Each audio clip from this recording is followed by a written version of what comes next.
I mean, you know somebody knows. She didn't disappear into thin air. Somebody knows something.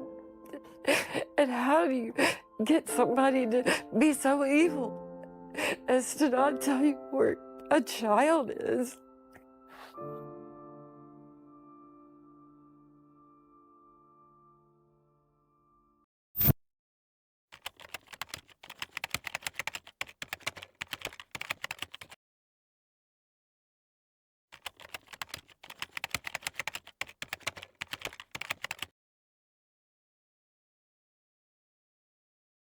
In the balmy Florida breeze, the whispers of a little girl lost linger, a haunting melody of innocence and despair that dances through time.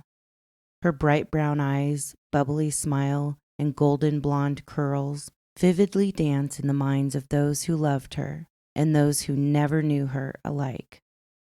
In February of 2009, she vanished without a trace, leaving behind a haunting legacy that casts a shadow over Satsuma, Florida to this very day. The mystery of her disappearance still gnaws at the hearts of those who tirelessly searched for her, who gave everything they had, trying to unravel the truth of that fateful night 15 years ago. Journey with us as we traverse the winding and treacherous road that is her story, diving into every detail and revealing new clues that we can only hope bring resolve to her case. Her name is Haleigh, and we cannot let her be forgotten. We need to be her voice. We need to find her. For many years in the small, unincorporated town of Satsuma, Florida, life drifted on unnoticed and unchanged.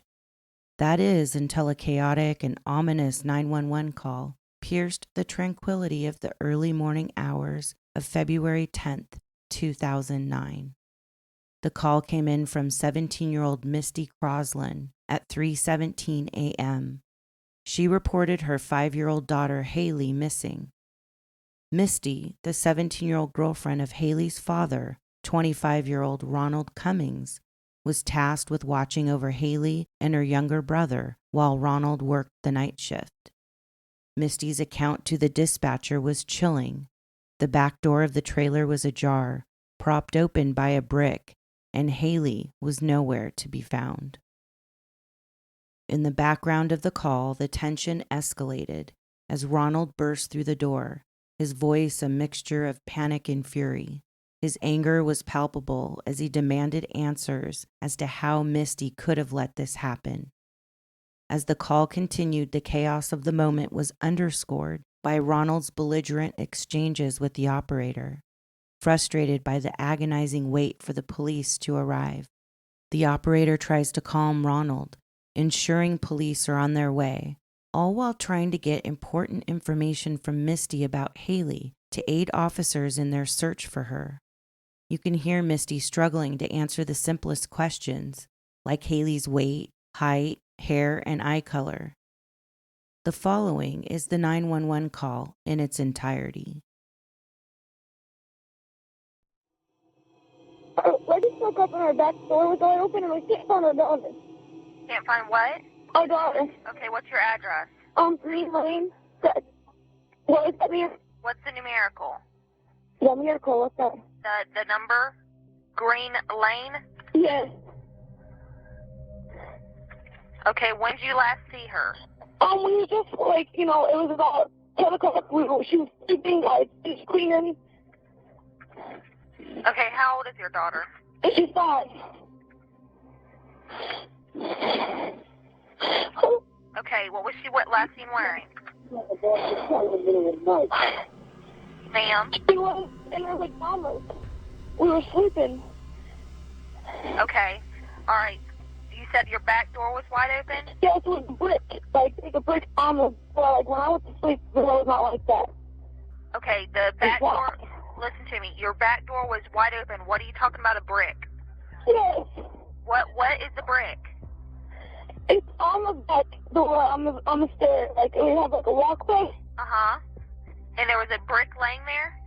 Yes, it's still there. They are. We got them coming. Tell them we got them coming. They're coming. Okay, what's the color of your house, ma'am? Blue. Blue? Okay.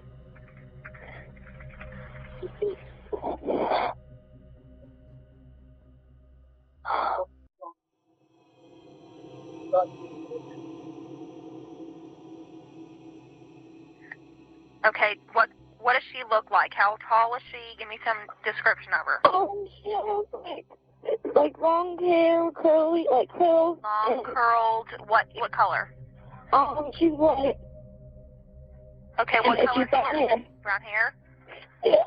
Oh my God, it's so old. Okay, how tall is she about?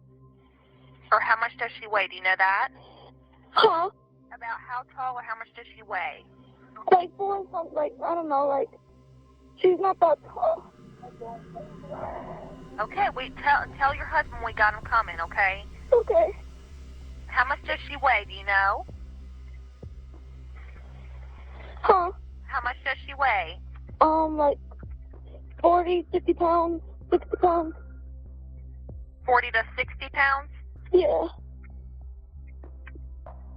Okay, let me get your name and phone number. My name is... Spell your last name? Oh, I just woke up. Okay, was your back door locked, do you know? Yes, but that's what I always say locked. Man, I need somebody to get here now. Okay, let me speak to him so he... Here. I just got home from work. My 5-year-old daughter is gone. I need Okay. somebody to be here now. I'm telling you. Listen to me. We got 2 officers. If I find whoever has my daughter before y'all do, I'm killing them. I don't care. I'll spend the rest of my life in prison. I'm telling you, you can put it on recording. I don't care. Okay, it's okay, sir. We got him on the way. Okay, can you give me what kind of description of her pajamas that she was wearing? I don't fucking know. I was at work. Okay, sir, we got him coming, okay?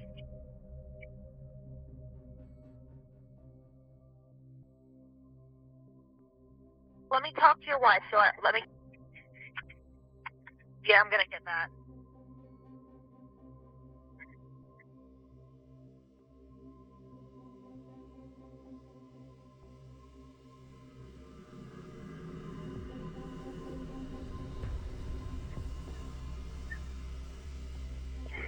Hello? Okay, sir, let me talk to your wife, so let me get some information from her.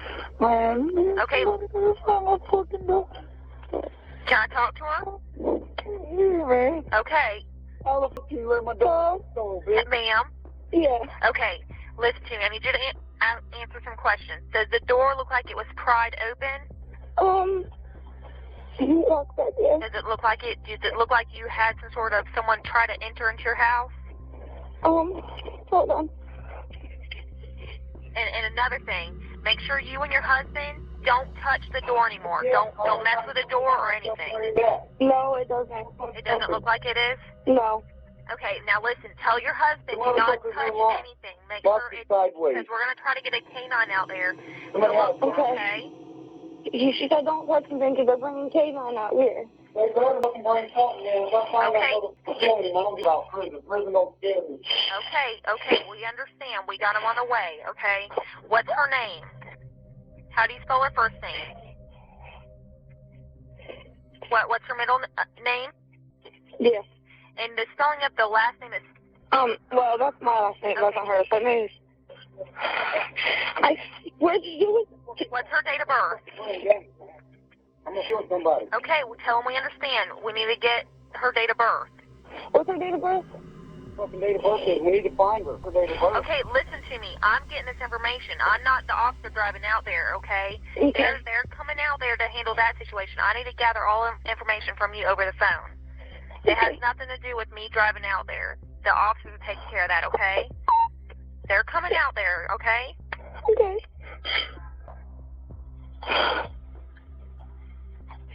Okay, I'm going to stay on the phone with you, okay? Okay. Until they get there, all right. Hang on.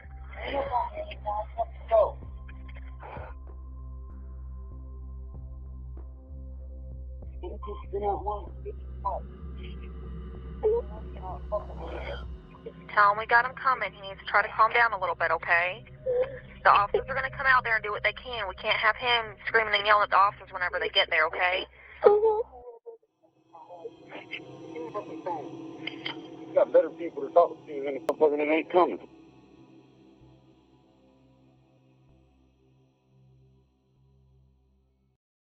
When police arrived around 3:30 a.m., they found Ronald Cummings distraught and angry, with injuries to his hands from hitting walls and other objects in his home. Coming home to find his daughter missing had sent him into an emotional tirade, vacillating between bursts of anger and tears. Misty told police both children had been sleeping in her bed. She woke up to get a drink sometime before 3 a.m., noticed the kitchen light was on, and the back door was propped wide open with a brick or cinder block of some sort. It was after she noticed the back door open that she found Haleigh was missing. By 9:30 a.m. the next morning, a nationwide Amber Alert was issued, and an extensive search began for Haleigh in the surrounding area, with 150 officers and 20 different law enforcement agencies becoming involved in the investigation. That afternoon, canine search dogs picked up Haleigh's scent near a creek located near the trailer that leads to the St. John River. Divers searched the waterway, but came up with no sign of her. As the sun set and rose on another day, the passage of time offered no solace. Each day without Haleigh stretched into an agonizing eternity. It was becoming clear to law enforcement something terrible may have happened to an innocent little girl in their community. The gravity of the situation was weighing heavy on them, as each minute that passed brought no sign of Haleigh. She seemed to literally vanish into thin air. The sleepy town of Satsuma, once serene and unnoticed, found itself transformed into a swirling epicenter of global attention. Media from every corner of the world descended upon the quiet street of Green Lane, their relentless cameras and probing questions turning the tranquil community into a hive of chaos and scrutiny. The demand for answers was becoming an insatiable roar, fueling the fire of public interest and speculation. Haleigh, who was just 5 years old when she went missing, was born on August 17, 2003, to parents Ronald Cummings and Crystal Sheffield. Crystal was only 16 when she became pregnant with Haleigh. Ronald was 25, 8 years her senior. During her pregnancy, a sonogram revealed Haleigh had Turner syndrome, which is a genetic condition that occurs in females when one of the X chromosomes is partially or completely missing. This leads to various developmental issues, such as short stature, delayed puberty, heart defects, and certain learning disabilities. Turner syndrome can also cause infertility in women. Because of this, Haleigh required monthly visits to a cardiologist and an endocrinologist. In the following clip, Haleigh's grandmothers talk about finding out she had Turner syndrome and shed some light on the indelible mark Haleigh left on those that loved her. Teresa Neves says just having her granddaughter here was a miracle. Turner syndrome is a missing chromosome, and they found out at a sonogram. Doctors had initially thought Haleigh's condition would cause her to be so disfigured at birth, she might not even survive. She would never have breasts, and she would never have children. She would never have anything that girls had without hormone shots. So she came, and she hardly had anything that you could notice. We were really, really blessed with her. She had all her fingers and toes, and she didn't really have any abnormalities that you could see anywhere or anything, so we were just tickled to death. True joy. That's how her grandmothers describe watching the baby grow into a toddler and then into a little girl. I remember Haleigh would run in my front door. She would just bust in my front door hollering, screaming, "Nana, Nana!" And she'd run, jump in my arms. The next thing she would ask me is, "Nana, can I listen to my God music?" Because I had her a little kid's gospel CD. And when she had her own little CD player, and that's what she wanted to do. She loved nail polish, makeup, eating macaroni and cheese. Haleigh's scrapbook. This book holds Haleigh's memories. Ronald and Crystal eventually parted ways, and a custody battle for the children ensued. Ronald and Crystal both had checkered pasts. Ronald had been arrested multiple times before Haleigh went missing. He had a history of drug-related arrests and other minor legal issues. Specifically, he was arrested in 2001 for threatening to kill someone, and in 2002, 2004, and 2005 for illegal substance possession. Together, Crystal and Ronald used illegal substances while trying to raise Haleigh and her younger brother, Junior. But while fighting for custody of Haleigh and Junior, Ronald was able to convince a judge Crystal was the one with the illegal substance problem and wasn't fit to raise the children. Even though he had a lengthy record of arrests for that very thing, along with threats to kill someone, the judge awarded him custody of Haleigh and her little brother. That decision doesn't make any sense in my opinion. I'm not too sure what the judge was thinking. Crystal and Ronald's struggles with addiction and high-risk lifestyles put Haleigh and Junior in danger. That was proven at least once, when according to a police report filed by Crystal, she came to pick up the children for a visit, and Haleigh was missing. Crystal went frantically looking for her, finding her face down in a canal below the property. Crystal was able to pull Haleigh out of the water, and she ended up being okay. But if that wasn't some sort of premonition of future events, I don't know what would be. The investigation into Haleigh's disappearance would also reveal Ronald was heavily involved in the trafficking of illegal substances at the time, and he was not taking Haleigh to her required monthly medical appointments to manage her Turner syndrome. I think it's safe to say Ronald was not even close to providing proper care and a stable environment for his children. I'm left wondering why more investigation wasn't done as to what would be the healthiest living arrangement for Haleigh and Junior. With Ronald and Crystal's mothers being so heavily involved in the children's lives, it seems that if maybe one of them had been given temporary custody of the children, there's a chance Haleigh would still be here today. But that's not what happened. Ronald ended up with custody of the children and continued subjecting them to his shady lifestyle. After his split with Crystal, he began dating another child, Misty, who was only 17. He obviously liked them young. Misty also struggled with addiction, and so the cycle began again. As more information into Ronald and Misty's background came to light, suspicion cast its shadow on the two. Misty in particular became the focal point of intense scrutiny and doubt. As the last person to see Haleigh alive, her every word and action was dissected under the glare of the public eye. In the days following Haleigh's disappearance, Ronald and Misty spoke to several news outlets, allowing the public to form their own opinions and look for holes in their stories.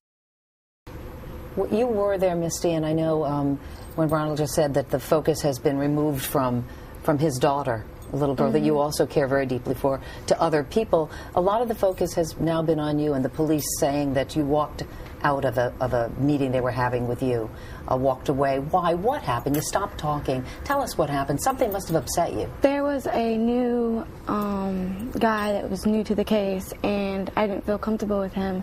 He was just being very rude to me. And I told John Merchant and the state attorneys I would talk to them, but I wasn't going to talk to the other guy. What was he doing? What was he saying? He was just like being rude, like yelling and pretty much telling me I'm a liar. So he was accusing you of lying to him? Yeah.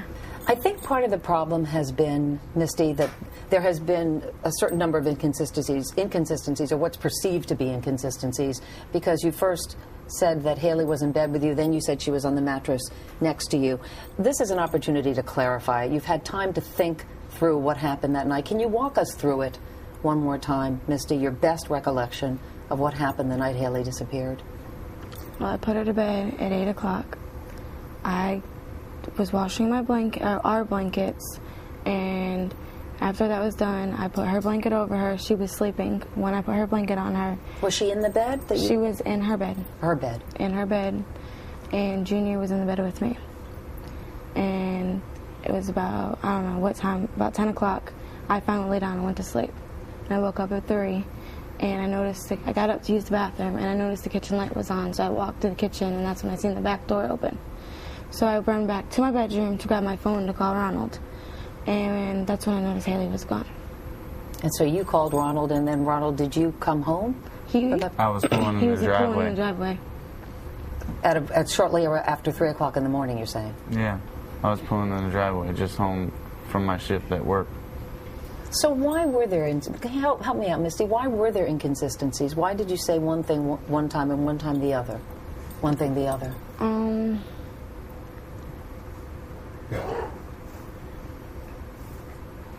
I don't know. But you know you did do that? Yeah. And you're not sure why? No. Ronald was quickly cleared from having anything to do with Haleigh's disappearance. Law enforcement, through interviews and good old-fashioned police work, were able to prove he left work around 8 p.m. that evening and did not return home until about 3:30 a.m., walking in the door as Misty was on the phone with the 911 operator. Misty, on the other hand, was quickly becoming a person of interest in the case. There were inconsistencies in her story that were concerning law enforcement. She originally said she and the children were sleeping in the same bed, and she got up sometime between 2:30 and 3 a.m. to get a drink. She noticed the kitchen light was on, and the back door was propped open, and that's when she noticed Haleigh was missing. But in later statements, things changed.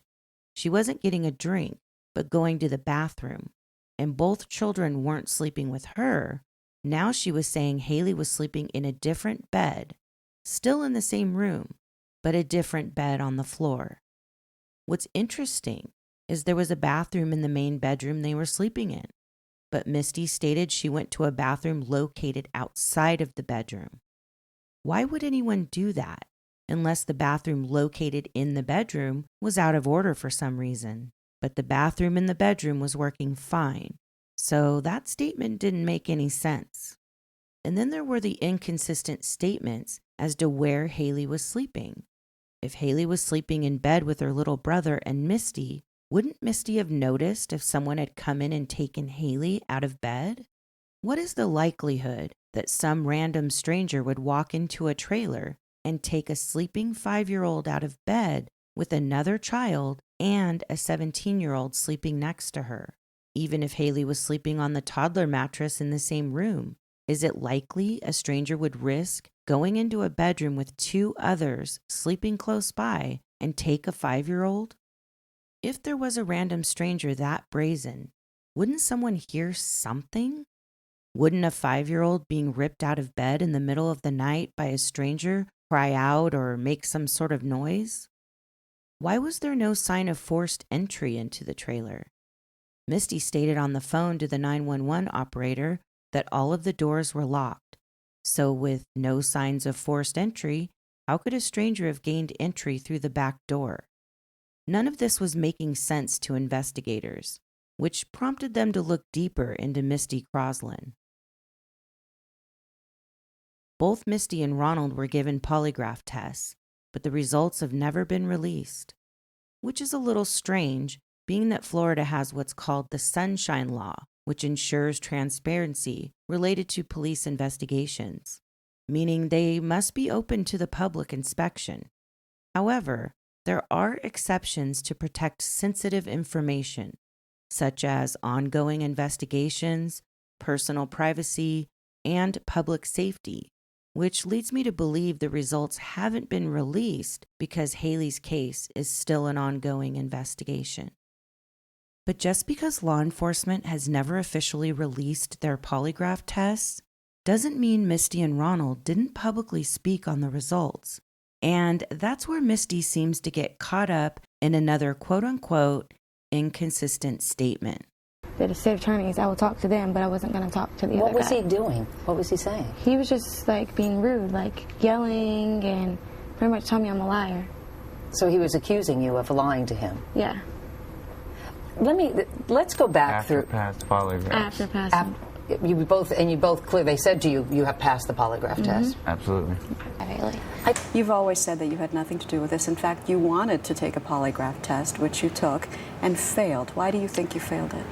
I didn't want to take the polygraph. I was supposed to do a hypnosis. That's what I was supposed to do. One of the guys said that it could be the reason I'm failing is because I feel like it's my fault because I was the last one seen with her. While Misty remained a central figure in Haleigh's disappearance, the police cast a wider net to uncover any other possible leads. They uncovered the unsettling revelation that there were 44 registered SA offenders living in the area.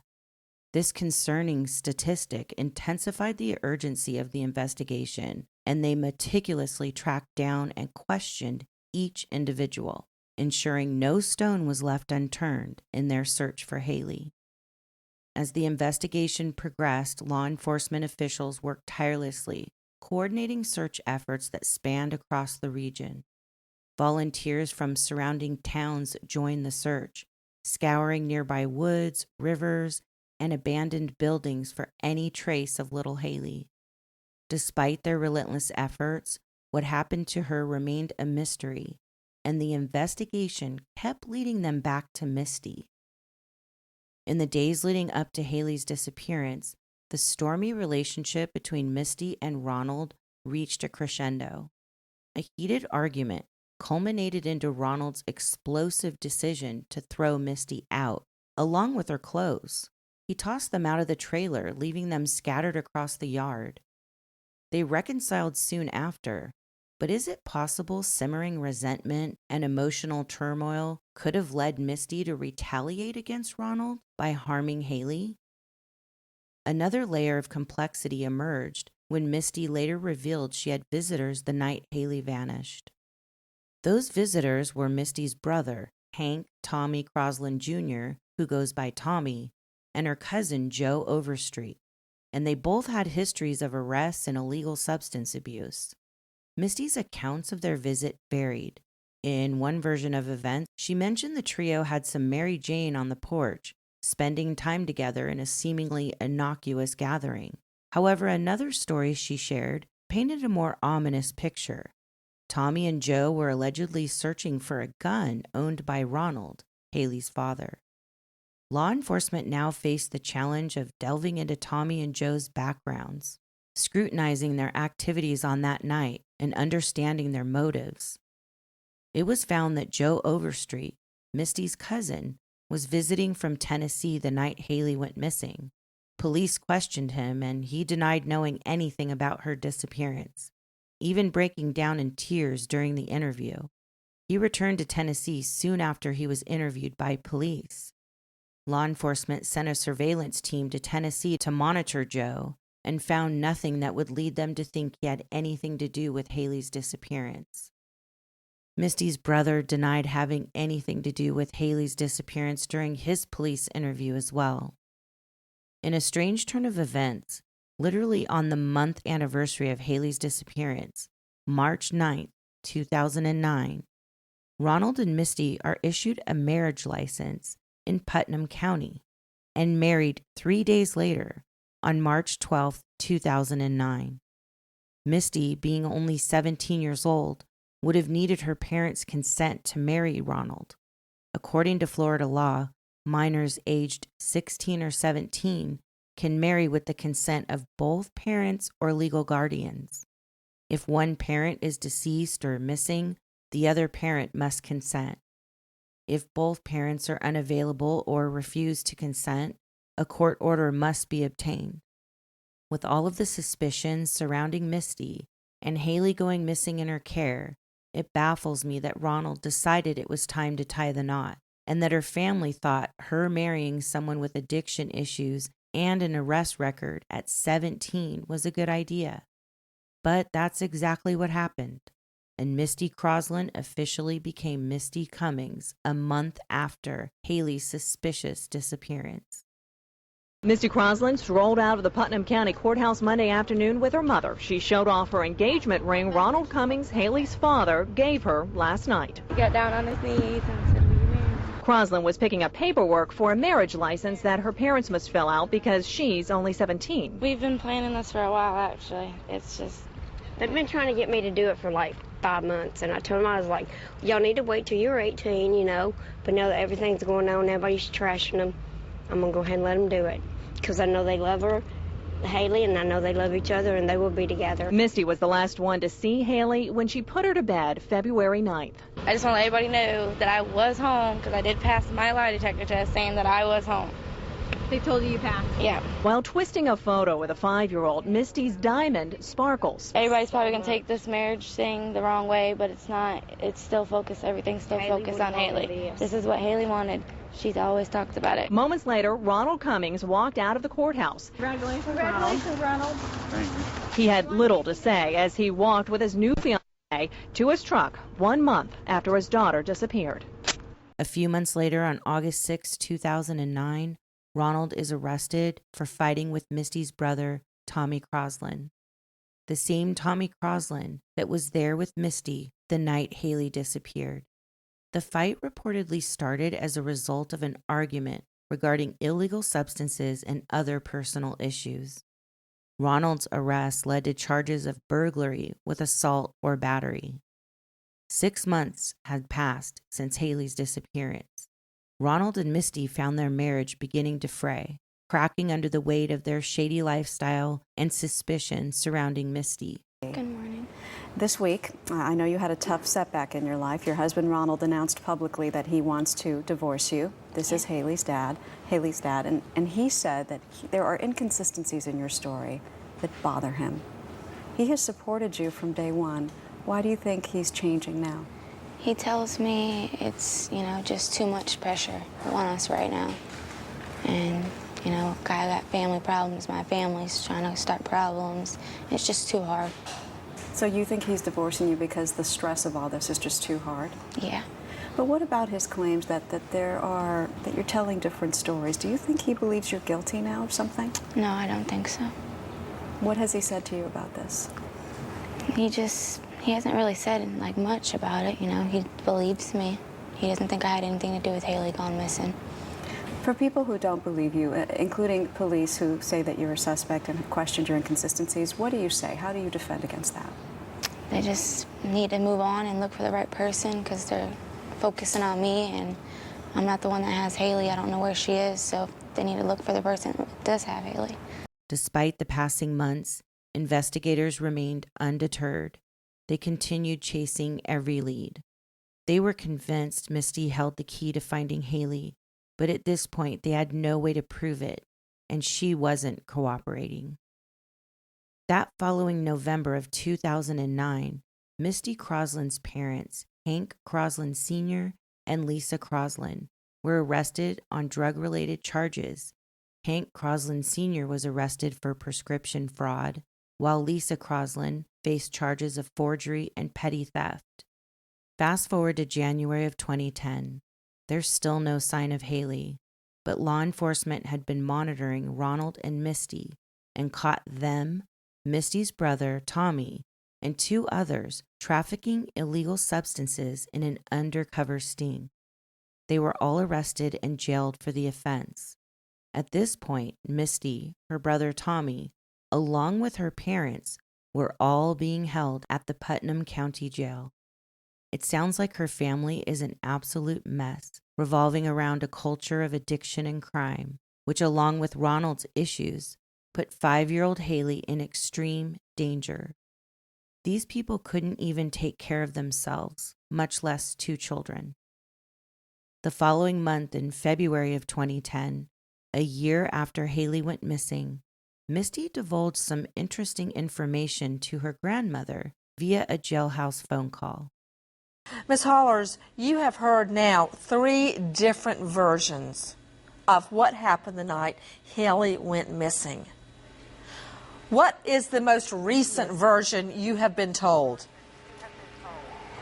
What I was told by Misty this morning was that Tommy and Joe took Haleigh and wrapped a yellow rope around her and carried her to the dock and tied a brick around the bottom of the other end of the rope and throwed her into the river.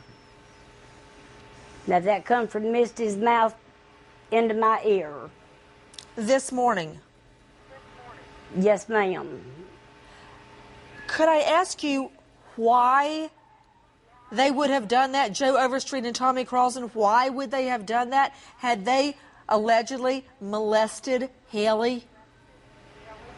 That I don't know.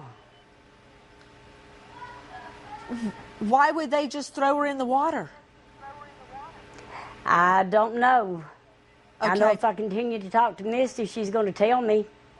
Okay, what is the second version you were told about Haleigh's death?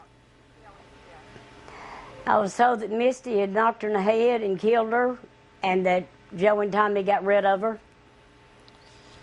Knocked her in the head with what, a cinder block? No, just a piece of wood or something is the way that it was put to me. But I didn't believe that when I heard it. Who told you that? It come from one of them in Florida is all I can say. Did they say why Misty would have struck 5-year-old Haleigh?